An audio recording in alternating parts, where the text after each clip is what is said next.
ஓம் சாய்ராம். என் அன்பு குழந்தையை,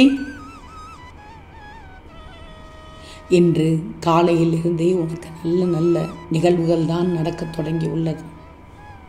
இன்னும் சற்று நேரத்தில் பார், உனக்கு பிடித்தமானது நடக்கும். என் தங்கமி, காற்றுக்கு இலைகள் அசைகிறது, மலர்கள் அசைகிறது, கொடிகள் அசைகிறது, மரங்கள் கூட அசைகிறது. ஆனால் மலைகள் அசையுமா? அசையாதது தானே. உன் சாய் என்ன சொல்ல வருகிறேன் என்று பார்.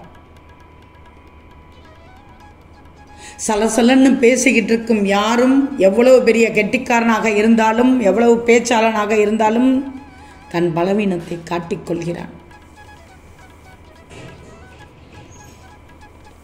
ஆனால் அமைதியாக இருப்பவன் முட்டாளாக இருந்தாலும் பலசாலியாக காணப்படுகிறான். ஏன்னா பேசாமல் இருப்பதுதான் பெரும் திறமை. எதற்கு சாய் இப்படி சொல்கிறீர்கள் என்று கேட்காதே. நீ பேசக்கூடாது, நிறைய பேசுகிறாய். உன்னிடத்தில் உள்ள அனைத்தையும்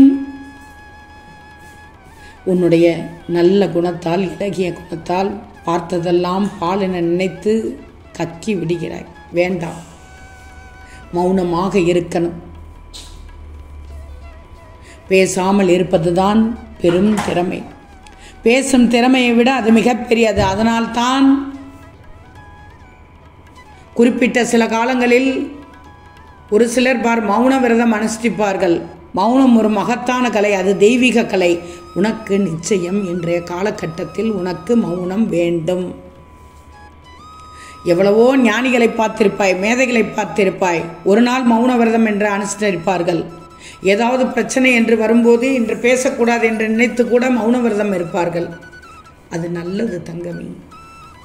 நீ வீண் வார்த்தையால் மாட்டிக்கொள்கிறாய். வேண்டாம்.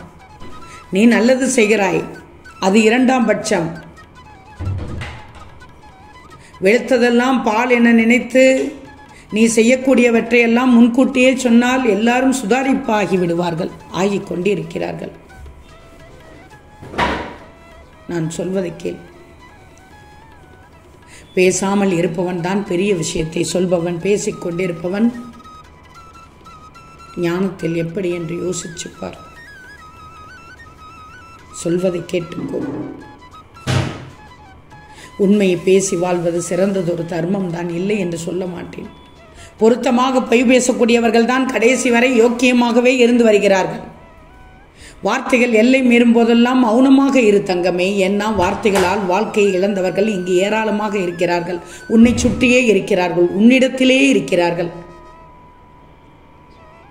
வாழ்க்கையில் நிறைய அனுபவப்பட்டவர்களும், வாழ்க்கையில் நிறைய அடிபட்டவர்களும் எப்போதும் யாரிடம் அதிக பேசுவதில்லை. நல்லா பார், நல்லா யோசிச்சுப்பார். கமுக்கமாக இருப்பார்கள். வாழ்க்கையில் நிறைய அனுபவப்பட்டவர்கள், நிறைய அடிபட்டவர்களும் எப்போதும் யாரிடமும் அதிகம் பேசவில்லை. இந்த வார்த்தையை நீ திரும்ப திரும்ப கேட்டுப்பார், சொல்லிப்பார். சிரிப்பை குறைச்சிக்கோ. கோபத்தை விலை உயர்ந்ததாக மாற்றும். வாழ்க்கை எளியதாகிவிடும். தொல்லையாக இருந்தாலும் தொந்தரவு கொடுப்பதற்கென்றே யாரேனும் அருகில் இருந்து நயநயன் என்று நைத்து கொண்டிருக்கும் வாழ்க்கை மிகவும் அழகானது. புரியும் என்று நினைக்கிறேன். இந்த வார்த்தையும் திரும்ப கேள். தொல்லையாக இருந்தாலும் தொந்தரவு கொடுப்பதற்கென்று யாரேனும் அருகில் இருந்து நயனித்து கொண்டிருந்தால் அவருடைய வாழ்க்கை மிகவும் அழகானது. இது உனக்கான வார்த்தை.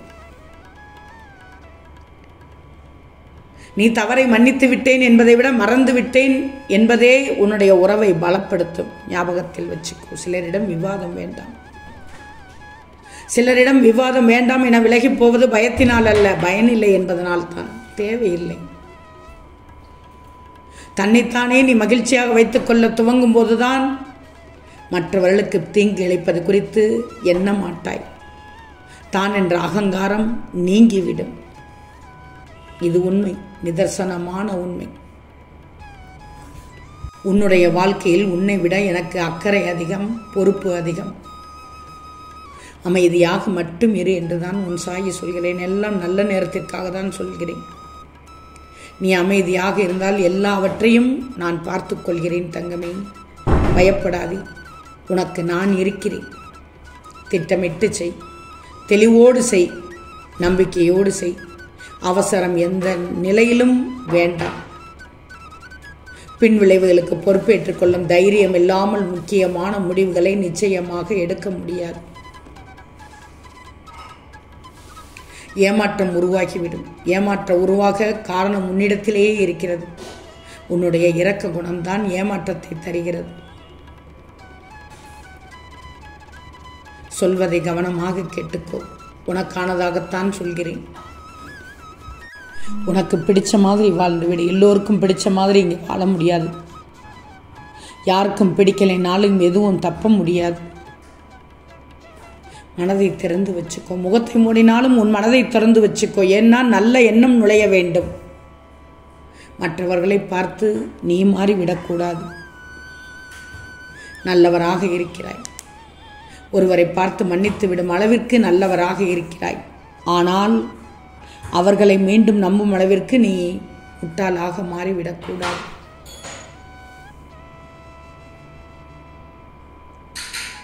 உன்னுடைய உழைப்பு இந்த நேரத்தில் அவசியம். 1000 உறவுகளால் தர முடியாத பலத்தை கூட ஒரு அவமானம் தந்துவிடும். கவனமாக இருந்துக்கோ தங்கமே. உனக்கென்று ஒரு தன்மானம் இருக்கணும். அந்த தன்மானத்தில் திமிரும் இருக்கணும். அதை யாருக்காகவும் விட்டு கொடுத்து விடாதே. எப்போதும் விட்டு கொடுத்தாதே. எதையும் மனம் விட்டு பேசாதவரை எல்லாம் மன அழுத்தம்தான். மனம் விட்டு பேசிவிடு, தப்பில்லை. ஆனால் மனதில் பட்டதையெல்லாம் பேசிவிடாது.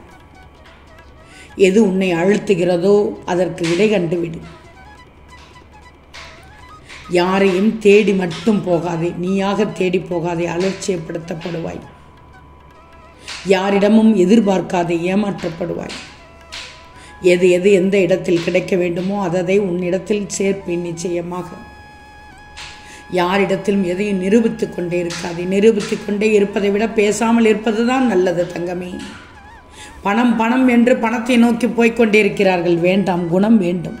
பணம் இருப்பவனை தூங்க விடாது. பணம் இல்லாதவனையும் வாழ விடாது.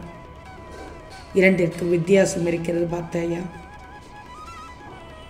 எதிலும் அளவோடு இருந்தால் எந்த இடத்திலும் விழ தேவையில்லை. கவலைப்படாதே. கவலைப்படுவதால் உன் சக்தி தான் வீணாகும். எதிலும் அளவறிந்து வாழ பழகினால் உனக்கு சிக்கலுக்கு இடமே இருக்காது. எதையும் சாதிக்க விரும்புகிறாய் தானே? நிதானமாக இரு. கோபப்படாமல் இரு. ஆனால் பொறுமையாக இரு. ரொம்ப பொறுமையாகவும் இருக்காதே. ஒரு அளவுதான். எவ்வளவு கஷ்டம் வந்தாலும் வெளியே காட்டிக்கொள்ளாதே. உன்னை பார்த்து சந்தோஷப்பட 4 பேர் இருக்கத்தான் செய்வார்கள். எனவே உன் சாய் கூறும் அறிவுரைகளை கேட்டு நிச்சயமாக உன்னை மாற்றிக்கொள்ளணும். ஆம் தங்கமே, நிச்சயம் நடக்கும். நல்லது நடக்கும். நல்லது மட்டுமே நடக்கும். அது நன்மையாகவே இருக்கும். ஓம் சாயிராம்.